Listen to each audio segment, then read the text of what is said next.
What happens when an undercover CEO trades his office for a mop and discovers his staff is being robbed by their own manager? Welcome back, wise hearts and loyal minds. You're the kind of listener who values truth, justice, and the people who keep everything running quietly behind the scenes. In today's powerful story, a compassionate janitor isn't who he seems, and the soft-spoken caregiver he meets holds the key to exposing a system built on silence and fear. Stay with us, because what unfolds next will restore your faith in dignity, leadership, and the power of being seen. The fluorescent hallway lights buzzed faintly as Ethan Harwood pushed a mop bucket past the memory care unit of Pacific Aurora, the flagship facility in his 12-location senior living chain. His once polished leather shoes had been traded for non-slip sneakers, the designer watch swapped out for a cheap plastic one from a gas station. To the casual observer, he looked like any other exhausted janitor starting the graveyard shift. But behind the sweat-stained uniform was a man worth millions. Ethan didn't come here to mop floors. He came to uncover the truth. Reports had landed on his desk for months. Anonymous staff complaints, unexplained payroll deductions, and unusually high turnover at a facility once celebrated for its warmth and reputation. Then came the letter from a resident's family, claiming a $200 0-cents tip left for a caregiver had mysteriously vanished. Ethan would have sent HR, he could have ordered an audit, but he knew those approaches only scratched the surface. If something was truly broken at Pacific Aurora, he needed to see it for himself, and no one tells the truth to the guy in the suit.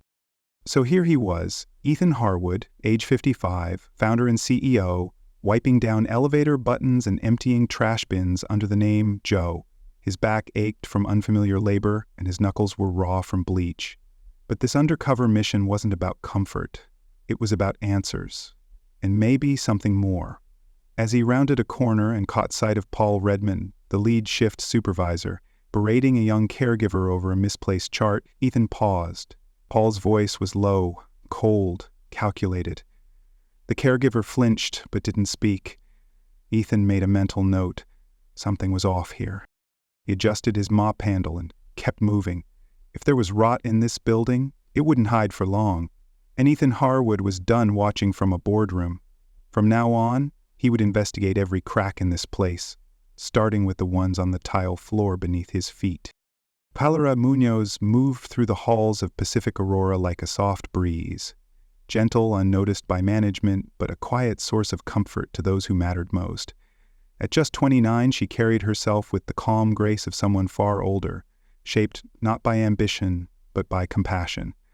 Tonight, as Joe, the janitor, polished a window outside the memory care wing, he watched Clara kneel beside Mr. Dorsey, a retired math teacher in early-stage dementia who was becoming increasingly disoriented after dinner.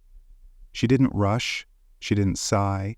She simply placed a hand on his arm and asked about his favorite equations, grounding him with a smile that felt like home. Ethan, still playing the part of Joe, took mental notes while pretending to scrub nearby handrails.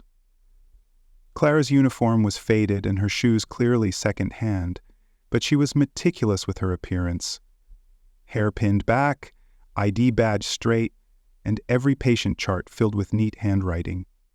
She treated her residents like family, something he hadn't seen enough of lately. In the break room, he overheard others mention how she often covered shifts without complaint and how the residents gravitated toward her over newer aides. "She's an angel," one CNA whispered, "but she's burning out." Ethan noticed it too. There was a heaviness beneath her smiles, a weariness behind her eyes. Her breaks were short or skipped altogether. He watched her share half her sandwich with a resident whose family hadn't visited in weeks, saying, "You always liked egg salad, right?" Later that night, Ethan caught Clara in the employee lounge, rubbing her temples and scrolling through nursing school coursework on her cracked phone. She didn't see him, but he saw her, really saw her, and something shifted. This wasn't just about bad management or broken policies. This was about people like Clara, working silently to hold up a system that had begun to fail them. People whose value went unrecognized until it was nearly too late. Ethan had come here looking for signs of theft and dysfunction, but in Clara Munoz he found something else, the heartbeat of the facility, and the soul of a story that deserved a better ending. If Clara was the soul of Pacific Aurora, then Paul Redman was its infection. Ethan, still posing as Joe the janitor, watched as Paul moved through the facility with a swagger that reeked of unchecked power. A man in his late 40s with thinning hair and a permanent sneer, Paul carried a clipboard like it was a badge of authority. He never raised his voice in front of residents, but the staff knew better. Behind closed doors or in the supply corridor, his tone shifted from managerial to menacing. "You don't like the hours I give you? There's the door. Late again, Munoz? Must be all that charity work." He never shouted, but his precision-cut sarcasm and veiled threats cut deeper than any outburst. Ethan saw how the staff tensed when Paul entered a room. Conversations stopped. Shoulders stiffened. No one ever looked him directly in the eye. Paul controlled the schedules, time-off approvals, and even the processing of cash tips and gift cards left by families. "It's easier if it all goes through one person," he'd said during orientation, giving Ethan a smile that didn't quite reach his eyes. But that centralization of power had created a chokehold. Rumors swirled quietly among the night staff, tips disappearing, overtime mysteriously rounded down, gift cards accidentally expired before they were distributed, and Paul always had an excuse: a payroll glitch, a miscommunication, or, when all else failed, blame placed squarely on the caregivers. One evening, Ethan overheard Paul snapping at Gina, a medication tech, for questioning why her pay seemed short for the third week in a row. "Are you accusing me of lying?" Paul said with mock offense, his voice just loud enough to be heard by others. Gina backed down immediately, eyes cast to the floor. It was a game of dominance, and Paul always played to win. Ethan began documenting every interaction: verbal abuse, time card irregularities, and whispered warnings between staff members. The fear was thick in the air, and the trust was gone. What disturbed Ethan most was how Paul had managed to convince the staff that speaking up wouldn't change anything. "You're lucky to have a job," he'd tell them, subtly implying they were replaceable. But Ethan had built his business on the belief that no one was truly replaceable, especially not the quiet heroes like Clara. And if Paul Redman thought he could bully, skim, and manipulate unchecked, he was about to learn that even the janitor might be watching and listening. The hallway outside the administrative office was silent, save for the faint hum of the HVAC and the ticking of the wall clock. 11:47 p.m. Ethan crouched inside a cramped linen closet, knees aching and breath shallow.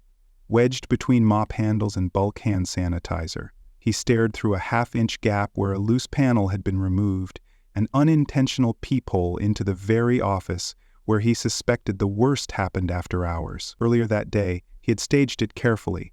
Paul Redman always insisted on closing alone, and he routinely dismissed the night staff early to save hours. Ethan's gut told him Paul wasn't just cooking the schedule, he was cooking the books. Tonight, he will get proof. At exactly midnight, the office light flicked on. Paul entered, humming tunelessly, still in his badge and navy polo. Ethan's phone, resting silently in his lap, was already recording. Paul locked the door, then removed a folder labeled "Care Staff Tips" plus time logs from a filing cabinet. Ethan's eyes narrowed as Paul spread out a series of envelopes, each one with a caregiver's name handwritten on the front: Herrera, Gina, Tyrese, others. With methodical precision, Paul opened Clara's envelope first. Inside, folded cash, a printed time card, and a sticky note from the front desk where a resident's family had left a $100 0-cents gift card to be given to that kind girl, Clara. Paul chuckled to himself, tossed the note aside, and pocketed the cash without hesitation. Next, he picked up a calculator and punched in numbers: total hours worked, standard base pay, then the supposed 15% tip average Paul claimed was the industry norm. Anything over that number, Paul skimmed. When he reached Gina's envelope, he shorted her by over $40, 0 cents, slipping the extra bills into a side drawer. Then he reached for a tiny bottle of whiskey from his desk, took a sip and muttered, "Entitled brats wouldn't last a week in my shoes." Ethan's pulse thudded in his ears. This wasn't carelessness. This was a system, a theft operation masquerading as payroll management. And the worst part wasn't the money. It was the disdain, the sneering indifference for those who showed up every day to do backbreaking work with love and patience. Ethan had enough footage for HR, for the board, and for law enforcement. But more importantly, he had clarity. Paul Redmond wasn't just hurting his team financially, he was poisoning the heart of the facility. And come morning, Ethan would bring it all to light. The morning meeting had been scheduled like any other, Paul's idea, in fact. Just a routine all-staff check-in before the weekend. But as the dining hall filled with caregivers, med techs, kitchen workers, and even a few curious residents sipping coffee nearby, there was an unmistakable tension in the air. Paul stood at the front with his usual smug authority, clipboard in hand, ready to deliver another round of passive-aggressive remarks about performance and team stand. But before he could speak, the doors at the rear of the hall opened, and in walked Ethan Harwood, no longer in his janitor's uniform, but dressed in the dark blazer and calm confidence of a man who owned the building. There was a moment of stunned silence. Some of the staff gasped. Clara blinked twice, recognition dawning like sunlight through fog. Ethan took the floor with a nod to the group. Good morning. For those of you who don't know me, though many of you have mopped floors or shared midnight shifts with me recently, I'm Ethan Harwood, founder of Silver Path Senior Living. A collective inhale swept through the room. Paul's face paled. Ethan continued, voice measured but unshakably firm. I've spent the last 2 weeks working among you, not as an executive, as a janitor, because troubling reports reached my desk, and I needed to see this place not as a spreadsheet, but from the inside. He turned toward a large television screen that had been wheeled into the room. With a nod, his assistant pressed play. Security footage filled the screen, silent but damning. Paul alone in the office, Paul opening envelopes, Paul pocketing cash, adjusting time logs, discarding gift notes. The staff stared in horrified disbelief. Clara's hand flew to her mouth as she saw her own name on one of the envelopes Paul had violated. Ethan let the footage run for nearly 2 minutes before pausing it on a still of Paul with a wad of cash, halfway to his pocket. Then Ethan spoke directly. This man, your supervisor, has been stealing from you, skimming your tips, falsifying your hours, and gaslighting you into thinking it was your fault. Paul opened his mouth to speak, but Ethan raised a hand. Don't bother. We have a video, witnesses, and an audit report to match. He turned to the side entrance, where 2 uniformed police officers stepped into view. Paul Redmond, you're being charged with wage theft, embezzlement, and falsification of employment records. As the officers approached, Paul stammered something unintelligible. But no one intervened. No one defended him. Clara stood frozen, tears in her eyes, not just from shock, but from the overwhelming relief of finally being believed. As Paul was led from the room in handcuffs, a stillness settled over the staff. Ethan looked at them, his voice softening. I'm sorry this happened in my house. I'm here now, and I won't leave until it's made right. And in that moment, the healing began. After the shock of Paul's arrest settled into stunned silence, Ethan remained standing at the front of the dining hall, his tone shifting from stern justice to quiet compassion. What was stolen from you wasn't just money, he began. It was trust, peace of mind, and dignity. And today, we're going to start giving all of that back. At his signal, his assistant wheeled in a cart stacked with sealed envelopes, each labeled with a staff member's name. We conducted a full audit, Ethan explained. These checks represent what you were wrongfully denied. Every skim tip, every shaved overtime hour plus interest. As the envelopes were handed out, the room changed. Gasps, tears, and even laughter rippled through the crowd. Clara stood motionless, staring at her name on the envelope handed to her. Inside, a check for $5,320, 0 cents, the exact figure from missing bonuses, tips, and overtime over 6 months. Her hand trembled. That amount was more than rent. It was tuition, groceries, and maybe even a car to replace her sputtering old hatchback. Across the room, Gina clutched hers to her chest. "This covers my mom's surgery deductible," she whispered, eyes wide with disbelief. Tyrese, usually quiet, let out a shaky breath and muttered, "I thought I was going crazy. I thought it was just me." But Ethan wasn't finished. "For the pain you endured and the strength you showed, I'm personally adding a bonus to each of your checks, 20% more, as an apology from me for not seeing the truth sooner." The announcement hit like a wave. Several staff members broke down in tears, not just from the money, but from the validation. Ethan turned toward Clara. "Miss Munoz, your integrity stood out to me from the very beginning. You didn't ask for recognition, but you've earned it." He paused. "Silver Path would like to fully fund the remainder of your nursing education, effective immediately." The room erupted in applause, raw, spontaneous, and healing.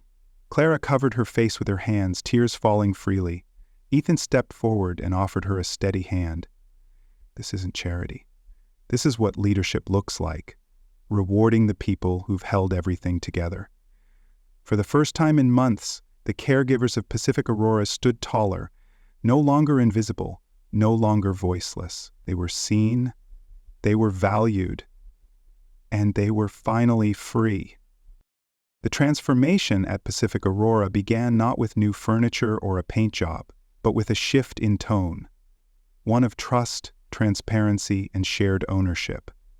Just days after Paul Redmond's removal, Clara Munoz stepped into her new role as Care Team Coordinator, a promotion she accepted with a mix of disbelief and determination. Her first official act wasn't flashy, it was simple and powerful. She gathered the staff into a circle in the break room and asked, "What do you need to do your job better?" The responses came slowly at first, but then flooded in. More predictable scheduling, clearer pay breakdowns, anonymous feedback options, and protection from retaliation. Clara listened to every word, took notes, and made changes. Not someday, that week. Ethan, still present but no longer undercover, supported her every step. He implemented a new payroll system that texted caregivers their shift logs in real time and allowed them to confirm or dispute hours before checks were processed. Tip documentation was digitized, with gift notes scanned and emailed directly to recipients. Clara established monthly staff forums, open-floor discussions where anyone could speak without fear. She also introduced resident caregiver partnership programs, encouraging bonds that went beyond routine duties, reminding everyone that care wasn't just a checklist, it was a relationship. The ripple effect was immediate. Staff began arriving early, not out of fear, but pride. Residents noticed the difference too. "You all smile more now," one remarked. Laughter returned to the hallways. Turnover dropped to near zero. Overtime requests declined, not because people worked less, but because they no longer had to work 3 jobs to make ends meet. And perhaps most telling of all, former staff began applying to return. "Word's gotten out," one applicant said. "It's not just a job here anymore, it's a place where we're seen." Pacific Aurora didn't just get a new manager, it got a new identity. As a home where dignity wasn't a slogan on the brochure, but a daily practice. For Ethan, watching Clara lead with quiet confidence was the confirmation he didn't know he'd been searching for. The system wasn't broken beyond repair. It just needed to be run by the right people. And now, finally, it was. It was a sunny Friday afternoon when Anna and Thomas Henderson returned to Pacific Aurora for their weekly visit with their granddaughter, Lily. As they walked through the newly brightened lobby, now filled with fresh flowers and cheerful staff, they paused to take it all in. The mood felt lighter, warmer. The front desk attendant greeted them by name, and a resident played soft jazz on the piano nearby. But what caught Anna's attention most was Clara Munoz, standing by the hydration station, laughing gently with a resident as she adjusted a walker. Clara noticed them, her eyes lighting up with recognition. "Mr. and Mrs. Henderson," she said, approaching with a sincere smile. "I've been hoping I'd see you." Anna squeezed her hand. "Clara, dear, the place looks wonderful. You look wonderful." Clara blinked, visibly moved. "I have you to thank for that, for all of this, really." The Hendersons exchanged puzzled glances. "What do you mean?" Thomas asked. Clara's voice was quiet but steady. "The $200.00 tip you left me? The one you thought I received? I didn't. It disappeared. But you cared enough to follow up. You called corporate. That call set off everything. It brought Mr. Harwood here." And his hand flew to her mouth. "Oh, we just thought, well, we didn't want you to think we forgot you." Clara chuckled softly, eyes misting. "You did so much more than remember me. You saw me. And that small act, it changed my life." Ethan, who had been speaking with a staff member across the room, joined them with a warm smile. "The Hendersons, I presume? I've heard about you two." He shook their hands firmly. "Your single phone call uncovered something much bigger than any of us expected. You didn't just advocate for Clara. You protected an entire team." Thomas looked around, taking in the vibrant energy of the facility. "Well, I'll be," he said, voice thick with emotion. "All from a tip." Ethan nodded. Sometimes it doesn't take a spotlight to create change, just a little light in the right direction. As the Hendersons continued on to see Lily, Clara stood quietly beside Ethan, heart full. What began as a quiet injustice had ended with poetic justice, and a reminder that even the smallest gestures, when fueled by care, can echo far beyond their intention. As twilight settled over Pacific Aurora, Ethan Harwood stood quietly just beyond the dining hall, watching through the glass as Clara guided a new caregiver through the evening routine. The laughter of residents echoed softly, blending with the rhythmic clink of dishes and the low hum of conversation. The place felt alive, not just functional, but vibrant, human, whole. It hadn't been a flashy transformation, no grand opening, no media coverage. Just a culture rebuilt from kindness, one act at a time. Ethan smiled as he watched Clara pause to help a resident tie her scarf, the gesture unspoken but full of care. This was leadership, not from the top, but from within. For most of his career, Ethan had built his company with strategy, margins, and growth in mind. But in Clara, he'd rediscovered something more enduring. Legacy, not written in profit, but in people. She had reminded him why he started Silverpath in the first place, to create places where dignity wasn't a privilege, but a promise. Leadership isn't about policies, he thought.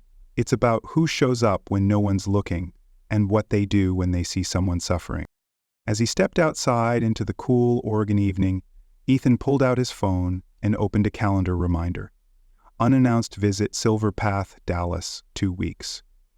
If there was one Clara in this building, there might be others scattered across his empire, unseen, unheard, and holding everything together in silence. It was time to find them, to lift them.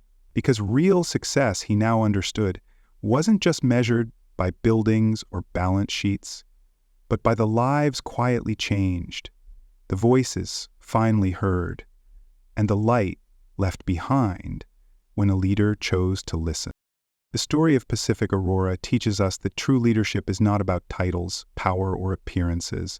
It's about empathy, action, and accountability. Ethan Harwood, a CEO who could have stayed in his office, chose instead to step into the shoes of his lowest-paid workers.